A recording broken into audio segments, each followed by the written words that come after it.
Welcome to the Long COVID podcast with me, Jackie Baxter. I am really excited to bring you today's episode. Please do check out the links in the show notes where you can find the podcast website, social media and support group, as well as a link to buy me a coffee if you are able. You should not rely on any medical information contained in this podcast and related materials in making medical, health-related or other decisions. Please do consult a doctor or other health professional. I love to hear from you. If you've got any suggestions or feedback or just want to say hey, then please do get in touch. I really hope you enjoy this episode, so here we go.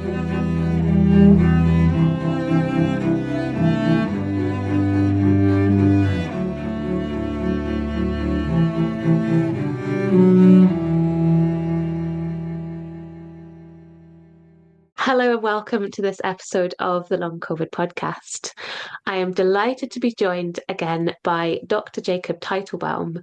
And we spoke, I could not believe it when I checked earlier, but it was about 2.5 years ago that we spoke, which feels like quite a long time. So in the first episode we sort of took a deep dive into the Shine protocol and a load of other stuff. So I'll link that in the show notes because I highly recommend checking it out. It was a really good one. We're not going to go so in detail into that today, although I think we're going to reference it. So a very warm welcome back to the show, Dr. Teitelbaum. It's really fun to have you back. Jackie, it's great to be with everybody today. And to everybody, aloha from the big island of Hawaii, where I'm blessed to live. And, you know, I know what you've gone through. Back in 1975, I had horrible post-viral chronic fatigue syndrome, fibromyalgia. It knocked me out of medical school and left me homeless, sleeping in parks. And that was the context in which I learned how to treat these conditions. I spent the last 50 years researching these specific things. So long COVID is just part of a much bigger process. Today, what I hope to do is to give you an understanding of what's going on in your body and then how to make it go away so you can get your life back. Yeah, I think that's what we want to know, isn't it? And I think, so many people, I mean, yourself, me as well, and so many others have kind of found their way through out of necessity and then go on to help others because, it's like, well, you know what it's like to be there. And I just want to share, some of that stuff. So I think that's a beautiful thing. Um, You've kind of just introduced yourself a little bit. Do you want to say a little bit more about what you do before we kind of dive into this a little bit more? My background is internal medicine as a MD physician. I developed a lot of the things used in pain management. In fact, I was on the staff training many of the pain physicians when that specialty first came out. I published 8 studies on effective treatment for chronic fatigue syndrome, fibromyalgia, including post-viral forms, 3 medical textbook chapters on these conditions, 12 books on health. For those of you with the condition, I recommend my book, You Can Heal from Long COVID. For those who want more of a textbook, a more detailed approach, the blue cover edition of From Fatigued to Fantastic. But I would start just with the brain fog. You can heal from long COVID is a good way to begin. Basically, my goal in medicine, we basically hear as physicians what the drug companies feed us, which means if there is not an expensive pharmaceutical, most the professors on the podium at the conferences, if you take a look, are virtually all paid for by the pharmaceutical industry, pushing whatever the newest, most expensive thing is. This protocol doesn't have any expensive stuff like that. So there's nobody getting this information to physicians. Everybody's well-meaning. They're all doing the best they can. But this is just the reality of what we're dealing with. So it's up to us to get the information out. And that's what I'm here for today. I've got better. I know you can get better.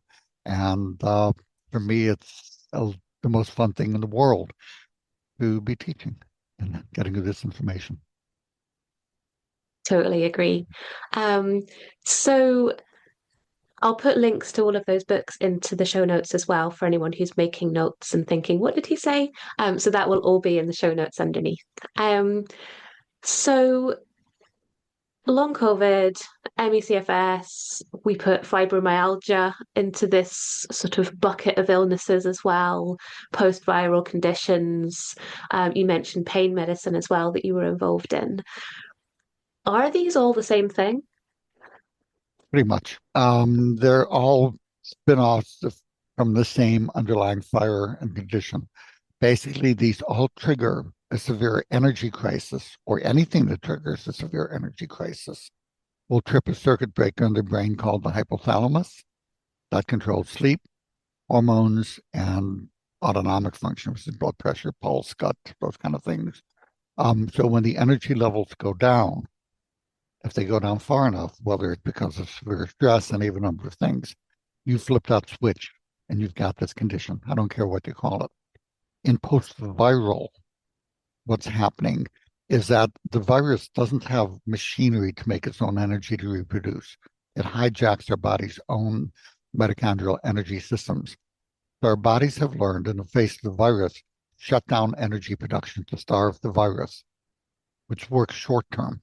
But if there's little pieces of the virus left and the body can't turn that off, energy production doesn't go back on and the body gets stuck. It's like you have a circuit breaker at your home, but you turn the circuit breaker off, you forget that there is a circuit breaker, and bam, there you are. So we'll teach you today, and then you get all the downstream effects. The circuit breaker goes off, you get POTS, you get fatigue, you get insomnia. That's all on the circuit breaker.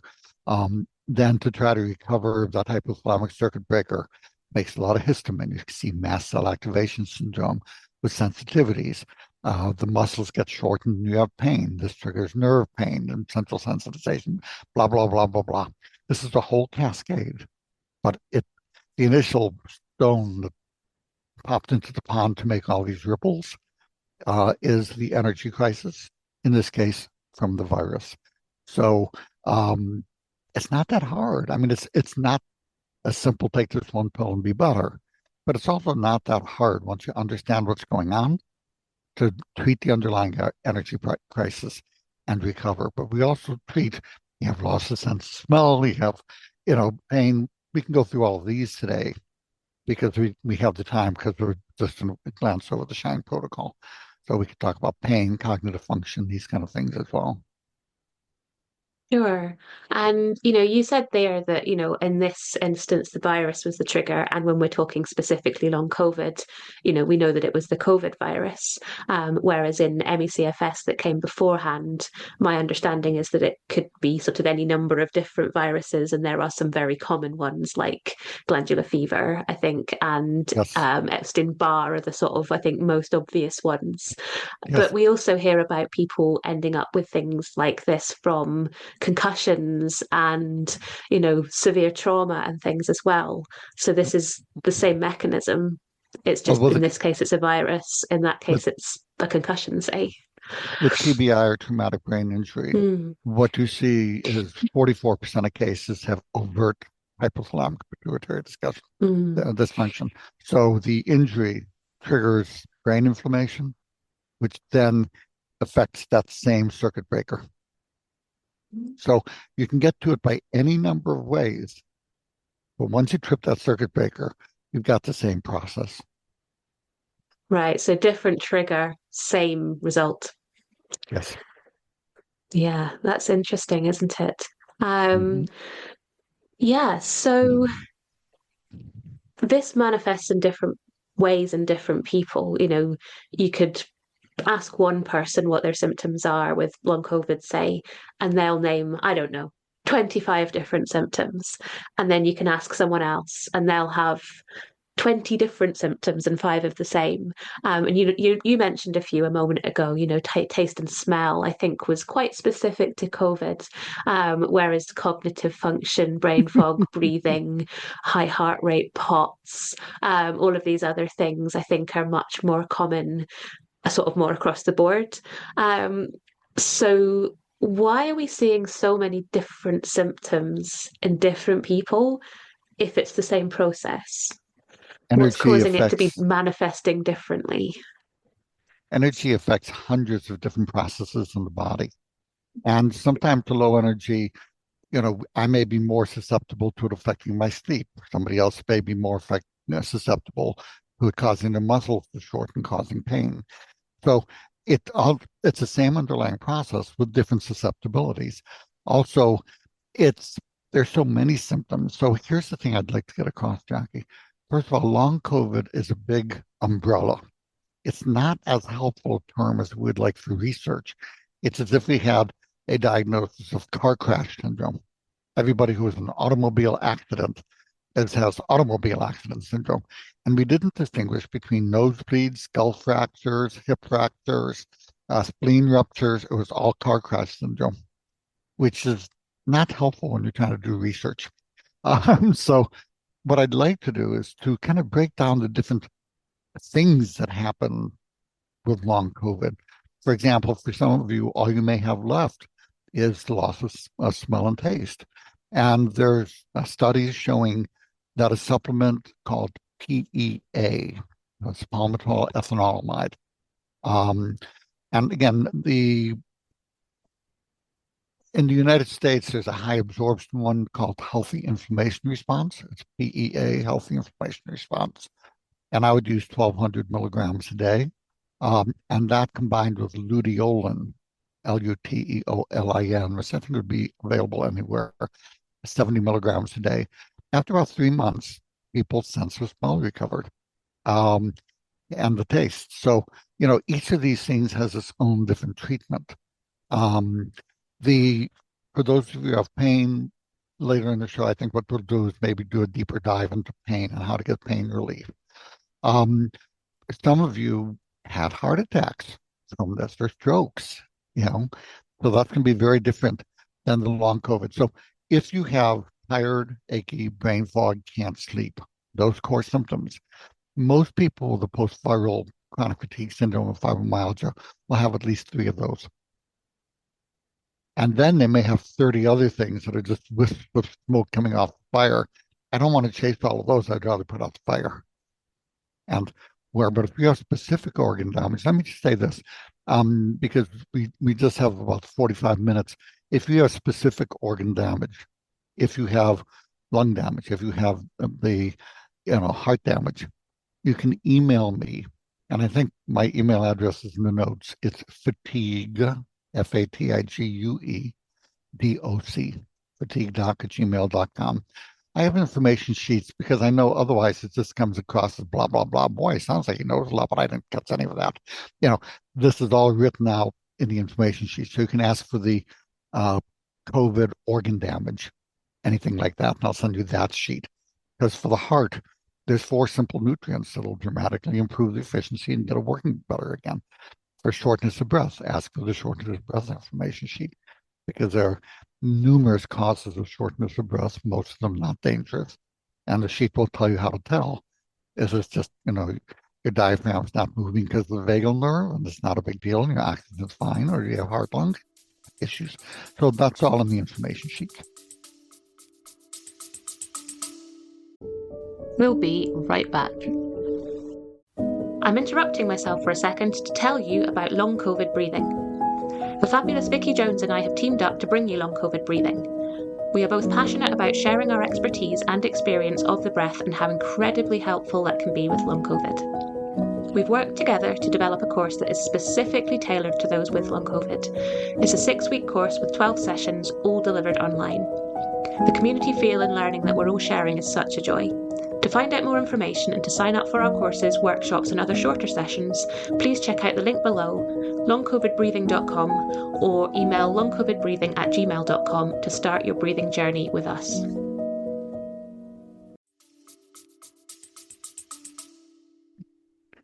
Yeah, cool.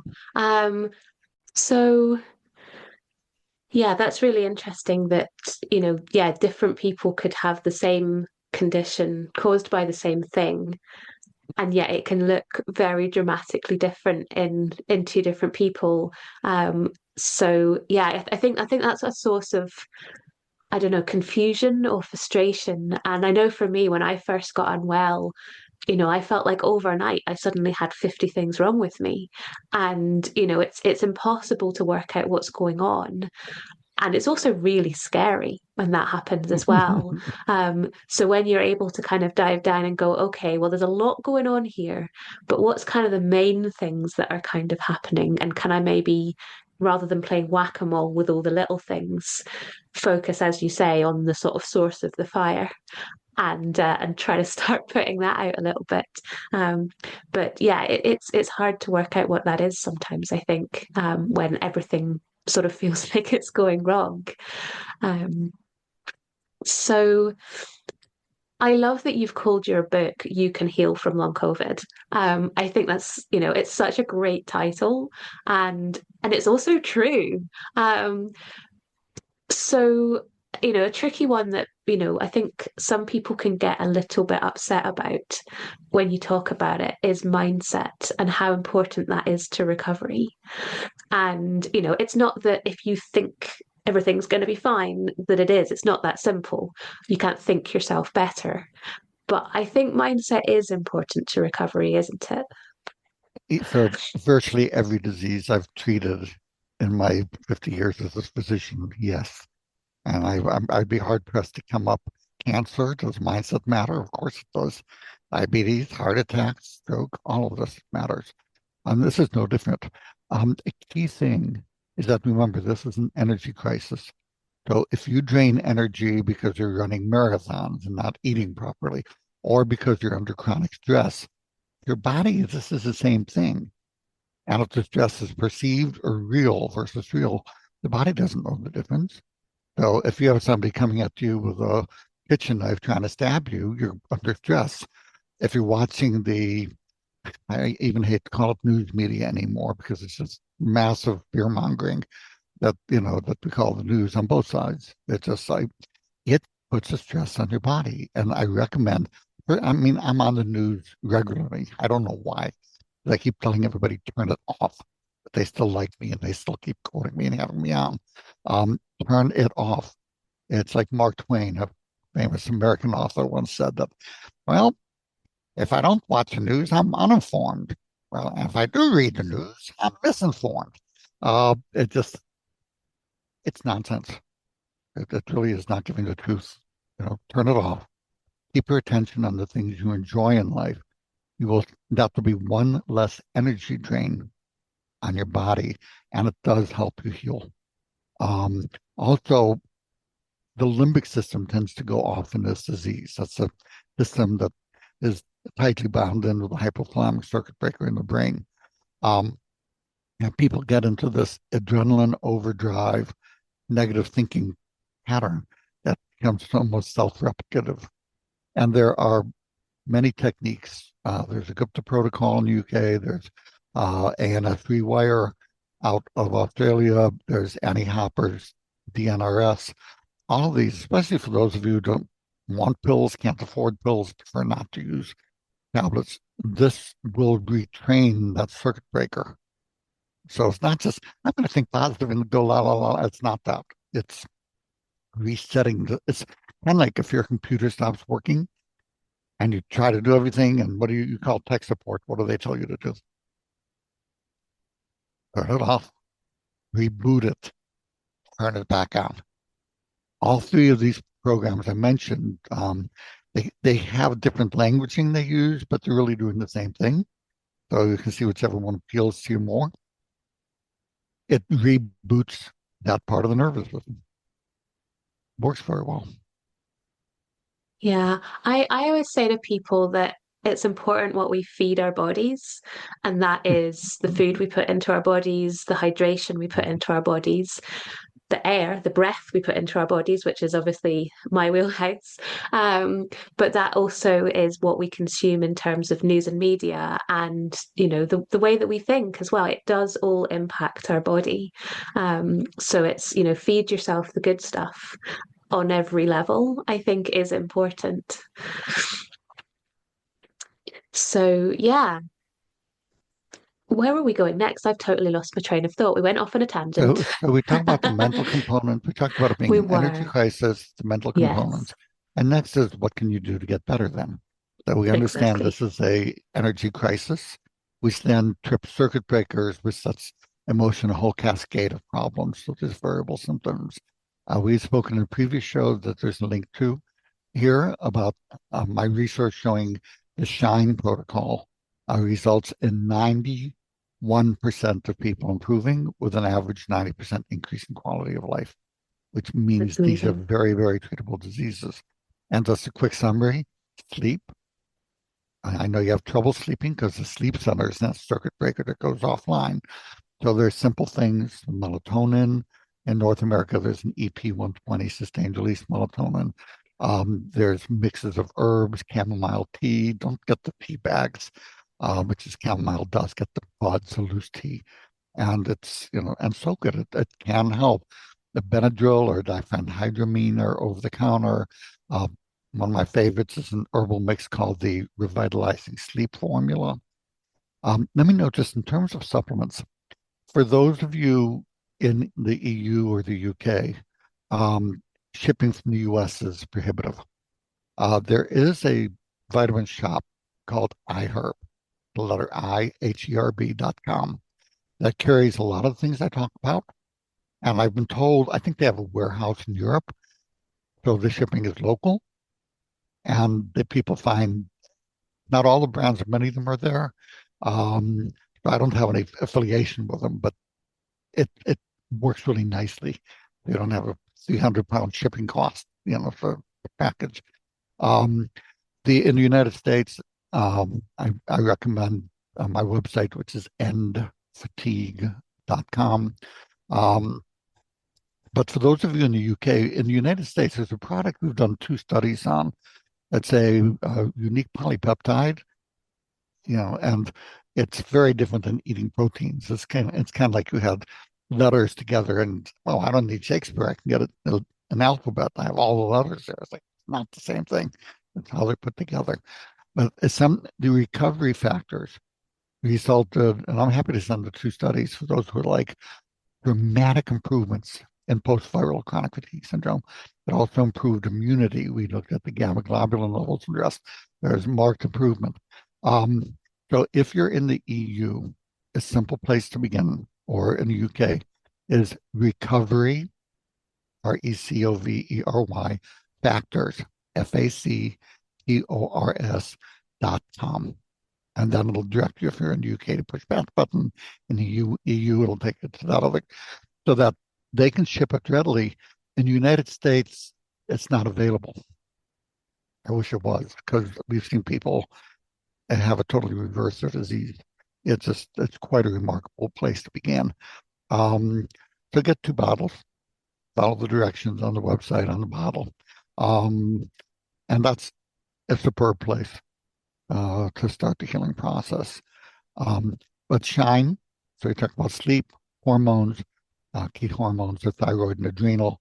If you get irritable when hungry, that's adrenal fatigue. They call it hangry. Adrenoplex, they do have on the iHerb, so it's available in both countries. That's easy. One a day, cheap, will smooth that out. Uh, Other infections, what you will get, um, the many infections trigger jailbreaks of old infections so that the police are all overwhelmed. It's like if you're breaking out of a jail, break out everybody. So in the chaos, they can't get you.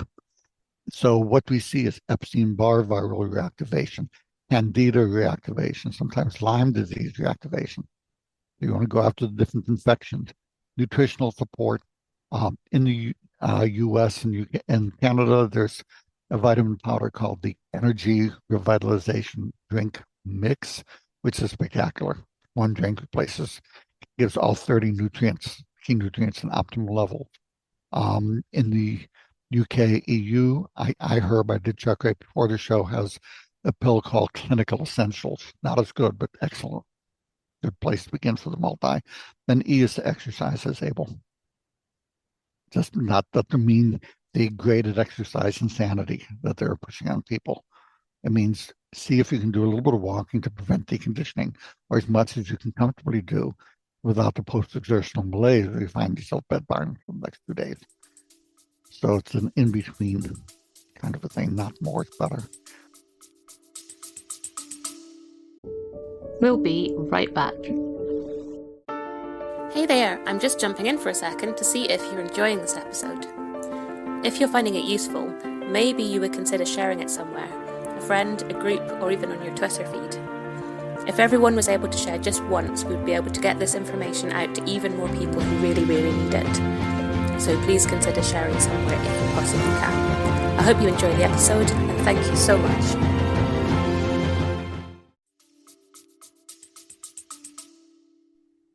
Yeah, and that's a tricky one, isn't it? I mean, the exercise was one of the ones that I failed the most spectacularly at because I was a very active person. So when someone said do a bit less, I was like, oh, okay. So I like climbed 2 mountains instead of four, and very, very quickly ran myself, much, much worse, and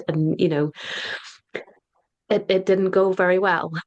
And I think a lot of people have that problem where we don't quite understand how much we maybe have to reduce, or indeed how hard we're pushing ourselves sometimes. I don't think we understand that until we sort of learn our bodies a lot better, which certainly for me was what this process did for me. I understand my body a lot better now. So, yeah, we talked in much more detail about the Shine protocol in the first episode as well. So, I would highly recommend you checking that back out. And we go through, I think, each letter in a lot of detail there. But you've got the short version just now as well, as a reminder. So thank you for that.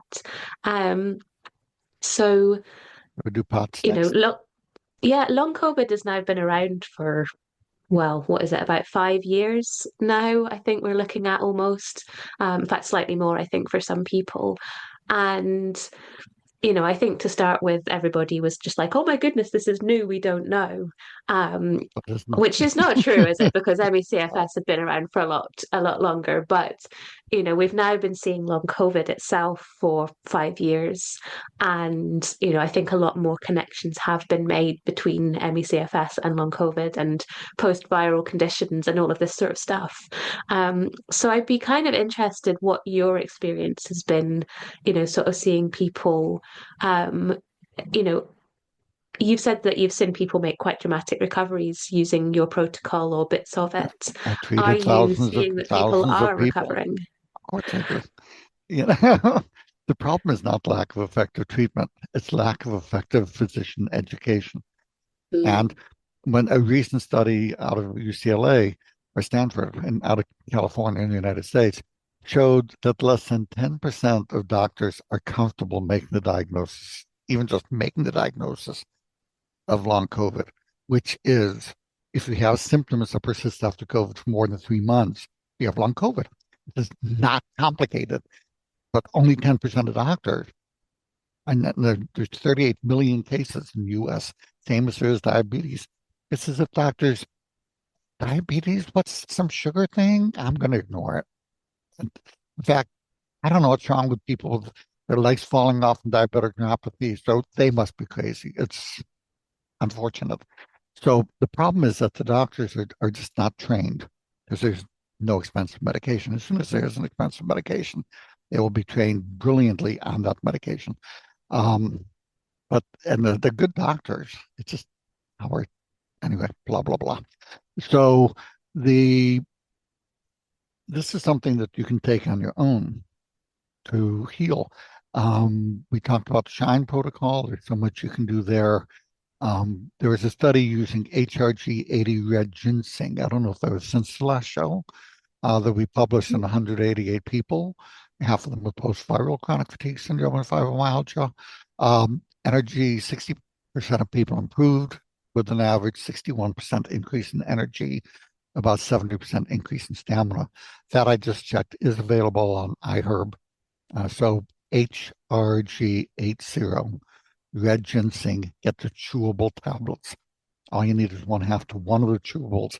In the study, that was as effective as 2 to 4 of the capsules. So you cut the cost 75% that way. Get the chewables. And quite dramatic. And you'll know by one bottle what it's doing for you. So simple things make a big difference. But in my practice, I would say that 15% of people didn't improve significantly, but in real life, it's close to 5 to 10%. 90% of people get their lives back. So this is incredibly treatable. Yeah. And I guess that kind of links back to the question we were talking earlier about the mindset. And, if we are told again by media or a doctor who doesn't know or whoever it is that, oh, we don't really know what to do for you, so you're not going to get better, then that is not going to improve your mindset. And it's not going to send you looking for other things potentially either. It's called So, putting a curse on a person. yeah. Somebody with a white coat or a rattle and smoke coming out of the ears. Thou will not get better. Anybody who can get you better is a quack. And I mean, they're putting curses on people. They don't mean to. But that's what that was called in the old days. So, Yeah. makes a difference. Yeah, absolutely. So if So the doctor says, I'm sorry to interrupt, but just one thing. When the doctor says they can't get you better, they're right. They can't get you better. Find somebody who can. In the EU, there's a Dr. Paul van Meerendonk in the Netherlands who's superb, knowledgeable about all of this stuff we're talking about. Um, and he's worth traveling for. So it's Paul van Meerendonk in the Netherlands. And you can email me at thefatiguedoc@gmail.com and I can send his contact information. He had come to many of my trainings about 30 years ago. I met him back then, and he's very, very good. yeah, absolutely. And I think that's a really good point as well. Just because one person says you can't doesn't mean that you can't. And there is evidence as well, that plenty of people are recovering. You and I both have, and many, many others have as well. So I think, it's about sharing that information, isn't it? How are people getting better? What can you do? Even if you're just going to improve a little bit, it's still worth doing, isn't it? Absolutely. Yeah, and most So, can. Here's the thing: most everybody can improve. Like I say, there's about 10, 15% not. But the thing is that some people improve enough to go back to a life they love, and others improve well enough to realize that the situation they were in made them sick, and their body has enough sense not to go back to what made them sick in the first place, and that's okay. yeah, absolutely. So, we mentioned earlier we're going to take a bit of a deeper dive into pain. Is now a good time to do Excellent. that? Mm-hmm. Okay. So post-viral fibromyalgia is a wonderful model for learning pain management because depending how you look at it, 7 to 9 main types of pain, and all but one of those are included in long COVID. So you have muscle pain. Muscles are like a spring. It takes more energy for muscle to relax than to contract. It's counterintuitive. But when you would come home from the fourth mountain, you didn't go, honey, my muscles are all loose and limp, and you give me a back rub. They said they're all tight and knotted. So low energy, muscles get stuck in a short position, you get these tender knots in them. And after a couple of hours to months, they hurt. So the beginning predominant pain is muscle pain. That chronic muscle pain triggers what's called brain pain, which is where the brain, any chronic pain, almost without exception, the brain will start to amplify the pain to get your attention. The pain is saying something needs attention. It's not an outside invader. It's like the oil light on our automobile's dashboard. You put oil in, the pain goes away. The oil light goes out to give your body what it needs. The pain goes away. For the brain pain, then triggers nerve pain, small fiber neuropathy, other nerve pain. But for the brain pain, um, I recently came across, you know how you get one study and you go, that's interesting. And I go and I look at the study references and I pull a couple of those, and then it's like a breadcrumb trail. And I was looking for that PEA, the palmitoyl ethanolamide. And there are over 350 studies showing that for virtually all kinds of chronic pain, including fibromyalgia, including disc pain, sciatica pain, depression pain. That surprised me. The PEA, and it's a European researcher who's used it for thousands of people. He's a pain specialist. I can send a link to a video he did on one of the studies he recently did on compression. He's using 1,200 milligrams a day, so 600 twice a day, for 1 month, and then 2,400 milligrams a day, 1,200 milligrams twice a day for 2 months. And it takes about 2, 3 months to really fully kick in, but it really extinguishes the brain pain. It's dramatically beneficial. And we're talking at the level for the study I was just talked about for the disc pain and compression pain. Pain went down on average of 70%. Massive. So if you have chronic pain, which we're now 5 years out, so we're starting to see that be more of an issue, and the sensitivities as well. The PEA, and in the US, I use a brand that's high absorption because that's critical, called Healthy Inflammation Response. I didn't see that on iHerb when I looked right before the show, but find other PEAs that are micronized if you're in the UK or EU, because that makes a big difference. They have, otherwise are not absorbed. Give it to 3 months, and it takes care of the microglial activation. Low-dose naltrexone does the same thing, but you need a doctor to prescribe it, and you can use both together. For those with mast cell activation syndrome, you're sensitive to everything, and it's different every day. The PEA has been shown to help that. That's a missing link. That it affects that molecule. Is kind of like the superhero that the hypothalamus makes in response to stress. And when it gets exhausted, you get the sensitivities and you get the central sensitization, microglial activation, blah, blah, blah. It's then you get into trouble. And you refill that over 2, 3 months, sometimes in a week. I have one gal, she was housebound, and I asked, well, how are people doing with it? I have a newsletter, a free newsletter that you're welcome to sign up for. And she said, it didn't take me months. Within a week, I was out of my house. I'm now traveling through Peru. So yeah, she's back in the mountains. Yeah. This is very, very treatable. And so Yeah. the other kinds of pain. So let me give quickly on pain. There's a supplement called Curamin. That I think pretty sure we'll have on iHerb. And it's on my website at empathy.com. Curamin. It's a mix of 4 things. It's a pain relief miracle. It's just really a good way to begin for any kind of pain. The good multivitamin, energy revitalization drink mix, or the clinical essential tablets if you're in the EU. You can get them from iHerb. It makes massive difference for pain. So that's what I start with.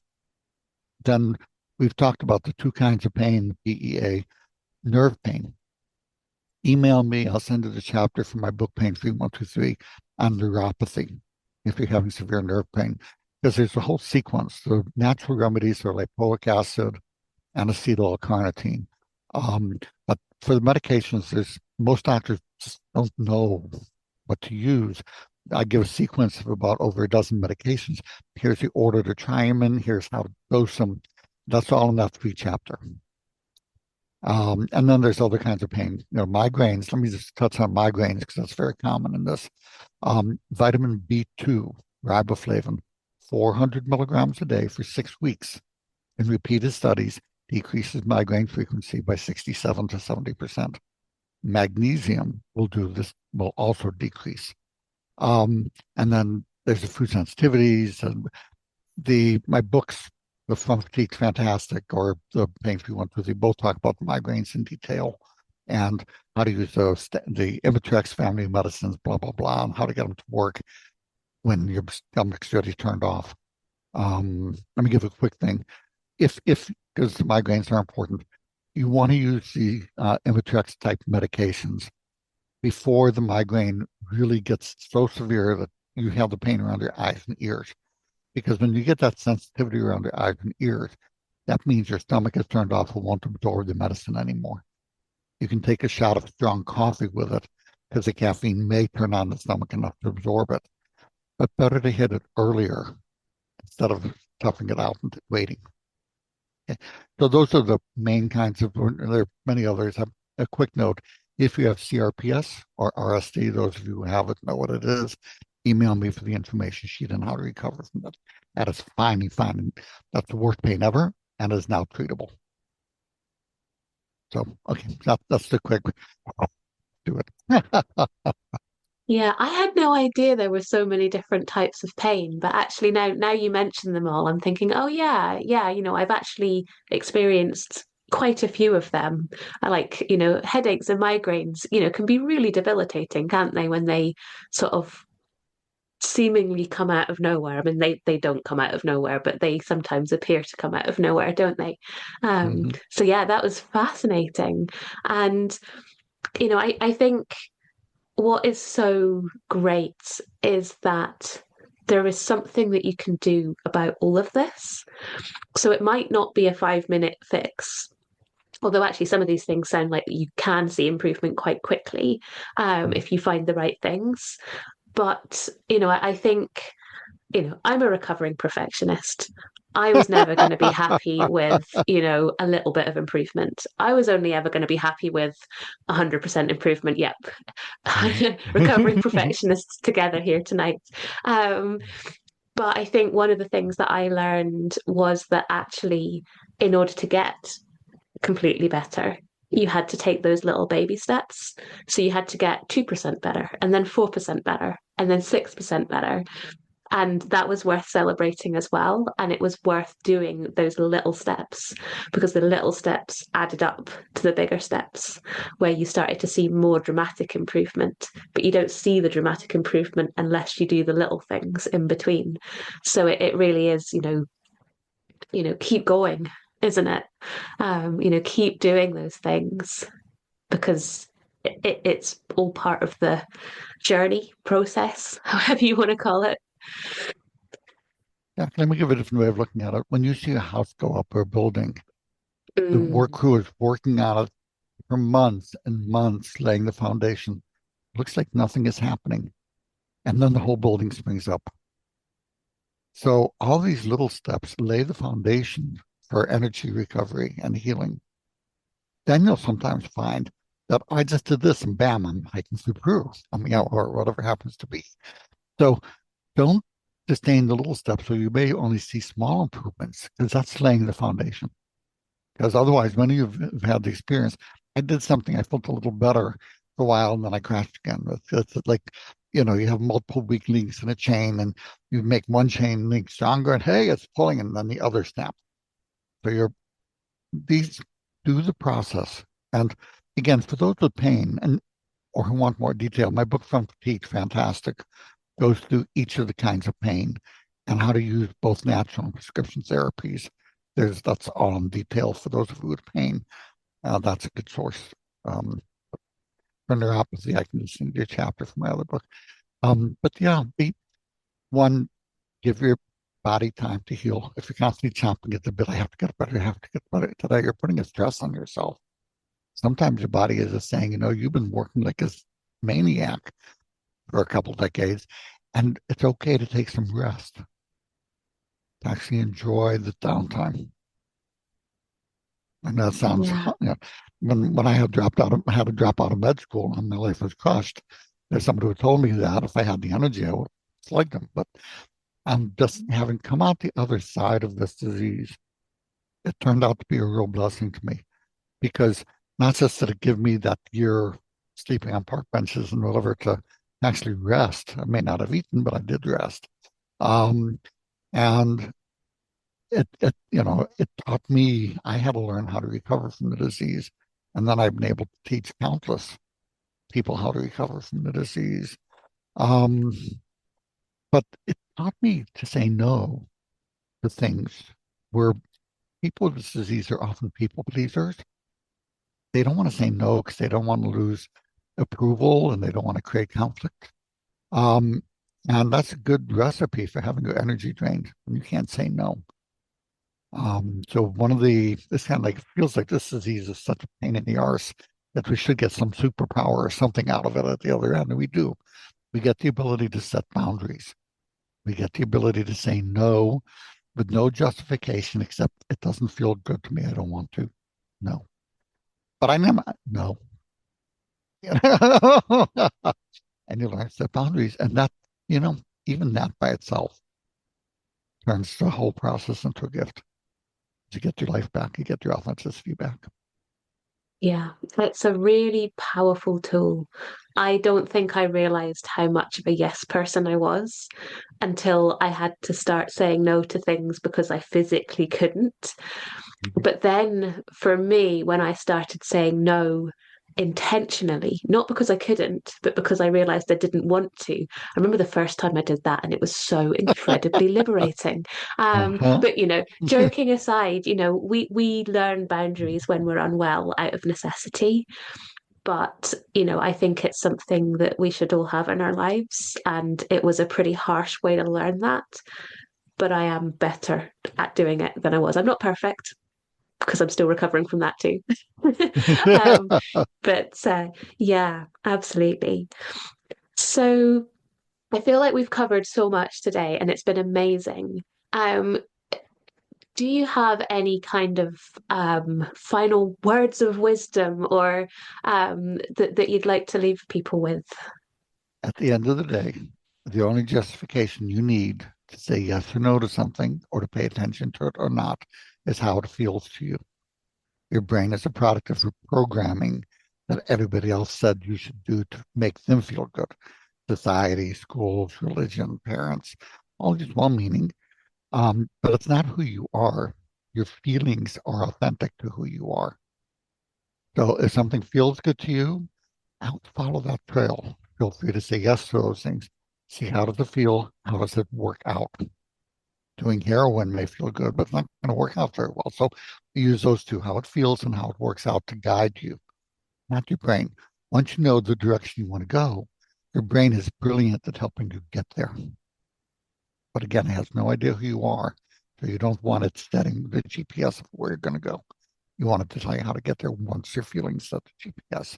The illness helps you learn this. Yeah. Yeah, I think that's very wise. And I think, yeah, I would say that to people. Does it feel good in your body? And if it doesn't, why are you doing it? um, but yeah, it can be very difficult to listen to our bodies when they're telling us so many seemingly conflicting things, and uncomfortable things as well, often. So yeah, absolutely. Thank you so much. This has been so enlightening, and I feel like I've learned loads as well. I always do. So, thank you so much for giving up your time and for coming back. And I will make sure that all of those links go into the show notes, as well as your book with the fantastic title, You Can Heal from Long COVID. So, that's a really great message to leave it on, I think. So, thank you. My pleasure, my honor. Everybody, it's time for you to get your life back. Doesn't mean going back to what made you sick in the first place, though. Have fun with this. You can get well. Thank you so much to all of my guests, and to you for listening. I hope you've enjoyed it, or at least found it useful. The Long COVID podcast is entirely self-produced and self-funded. I'm doing all of this myself. If you're able to, please go to buymeacoffee.com/longcovidpod to help me cover the costs of hosting the podcast. Please look out for the next episode of the Long COVID podcast. It's available on all the usual podcast hosting things. And do get in touch